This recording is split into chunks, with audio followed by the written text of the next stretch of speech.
Welcome to Pindar Poetry. We hope you learned something new. You begin by opening Doodle and choosing Create Poll so you can collect availability quickly. Enter a clear title, location, and select the time zone. This prevents confusion across regions. Add 2 to 6 candidate slots and pick date ranges that work for core attendees. Once done, set participant fields, require names or keep anonymous depending on formality, then copy the link or add emails to invite. This fast start reduces back and forth and gets responses rolling immediately. Next, refine the poll by adjusting slot durations and adding buffer times.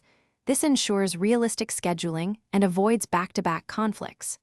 You should monitor responses in real time, filtering by yes, maybe, or no to identify consensus quickly.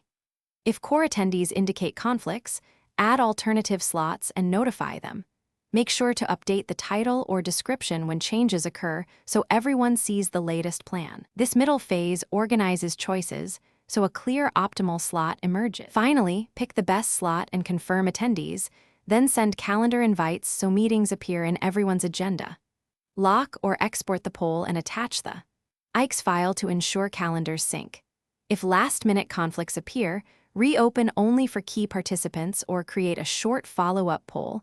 Alternatively, use Doodle auto-suggest features to compute the optimal time. If something still goes wrong, double-check time zone settings and participant entries. Those two issues cause most scheduling errors. Thanks for watching. Consider subscribing if we helped you.